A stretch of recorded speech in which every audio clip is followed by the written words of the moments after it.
அம்மாவும் பேயா மாறி குழந்தைகளை முழுங்குறாங்க. என்ன ஆச்சு வாங்க பாப்போம். வாசு வீட்டுக்குள்ள வர்றான். அம்மா வயிறு ரொம்ப பசிக்குதுமா, சாப்பாடு எடுத்து வைங்கம்மா. அம்மாவும் சாப்பாடு எடுத்து வைக்கிறாங்க. அவனும் சாப்பிட ஆரம்பிக்கிறான். அந்த இடத்துலயே மயக்கம் போட்டு விழுந்துடுறான். அம்மா அவனை கூட்டிட்டு போய் ஒரு இடத்துல படுக்க வைக்கிறாங்க. அம்மா இப்போ அப்படியே பேயா மாறினாங்க. ஏதோ பூஜை பண்ணி அப்படியே அந்த குழந்தைய விழுங்குனாங்க. இந்த பக்கம் உண்மையான வாசுவோட அம்மா வீட்ல கிச்சன்ல செத்து கிடக்கான். இத பார்த்த வாசுவோட அப்பா அழுகுறாரு. அப்படி என்னதான் நடக்குது அங்க? இது ரமேஷ் ஸ்கூல் முடிச்சு வெளியில வர்றான். அவனை கூப்பிட அம்மா நிக்கிறாங்க. மம்மி என்ன நீங்க வந்திருக்கீங்க? எப்பவுமே நானே வந்துருவேன்ல. இல்ல கண்ணா, சும்மாதான் உன்னை கூட்டிட்டு போவோன்னு வந்தேன். ரோட்ல அம்மா பையனை கூட்டிட்டு போறாங்க. இந்த பக்கம் வாசுவோட அப்பா வாசுவையும் தன்னோட மனைவியையும் இழந்த சோகத்துல உட்கார்ந்து இருந்தார். அவர் ரமேஷையும் கூட்டிட்டு வர அவ அம்மாவையும் பார்த்தாரு. எதிர்த்து கடையில் இருந்த கண்ணாடியில ரமேஷ் அம்மா அம்மாவா தெரியாம ஆவியா தெரிஞ்சா. இத பார்த்து அவருக்கு பயம் வந்துச்சு. இவர் ரமேஷ் அம்மா இல்ல, ரமேஷை போய் காப்பாத்தணும். ரமேஷ், வாசு ஒன்று அவசரமா வர சொன்னான்ப்பா, என் கூட வா. அதெல்லாம் முடியாது, ரமேஷை விட முடியாது. இல்லம்மா, வாசு என் ஃப்ரெண்டு. வாங்க அங்கிள். ரமேஷ் வாசுவோட அப்பா கூட போக ஆரம்பிக்கிறான்.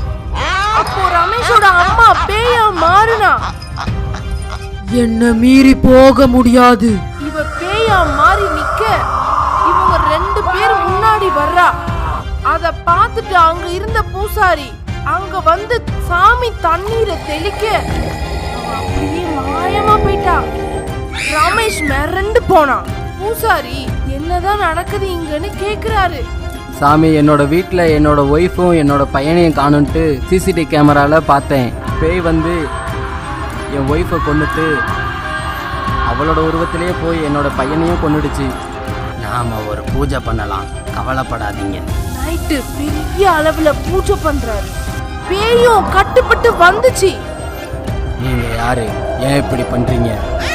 சிரிச்சுது. அந்த ஒரு பேய் இப்ப 3 பேயா பிரிஞ்சு வந்துச்சு. இப்ப எல்லாம் சேர்ந்து சிரிக்குது. நாங்க ஆவிக உலகத்துல இருந்து வந்திருக்கோம். எங்களுக்கு உலகம் இருக்கு. அங்க நிறைய ஆவிங்க இருக்கும். அங்க எங்களோட காலம் முடிய போச்சு. அப்ப நாங்க 3 பேரு செத்து போயிட்டா ஆவிகளா வாழ முடியாது, எங்களோட சக்திகள் போயிடுன்னு எங்க ஆவி ஃப்ரெண்ட்ஸ் சொன்னாங்க. இதுக்கு என்ன வழின்னு ஆவிகள் தலைவி கிட்ட கேட்டோம். அவங்க சொன்னாங்க, நீங்க பூமிக்கு போய் அங்க இருக்கிற குழந்தைங்களை எல்லாத்தையும் சாப்பிட்டு வரணும். அப்பதான் உங்களுக்கு சக்தி கிடைக்கும், உங்களுக்கு அழிவே கிடையாது. குழந்தைங்களை சாப்பிட வந்தோம், எங்களை தடுக்க முடியாது சொல்லிட்டு பேயும் இப்போ காணாம போயிடுச்சு. வாசுவோட அப்பாவும் பூசாரியும் குழம்பி போனாங்க. மறுநாள் ரோட்ல வேலுவும் அவன் ஃப்ரெண்ட்ஸும் விளையாண்டுட்டு இருந்தாங்க. அப்போ அவன் பின்னாடி ஒரு கரும் புகை. அது அவனை நெருங்க ஒரு பெரிய கை அவனை அப்படியே இழுக்க போச்சு. அருவாள் பறந்து வந்துச்சு. அது அந்த மாய கைய தாக்கி இந்த வழியே போச்சு. அரிவாள் கைய வெட்டினதுனால ஆவி துடிச்சது. இப்ப பூமிக்குள்ள இருந்து வேற 2 ஆவியும் வந்துச்சு. எதுக்கு குதிரை சத்தம்? கிணறு வந்துகிட்டு இருக்காரு. ஐயனார் வந்தா நம்மள விட மாட்டாரு, வாங்க போயிருவோம் சொல்லி எல்லா பேயும் போயிடுச்சு.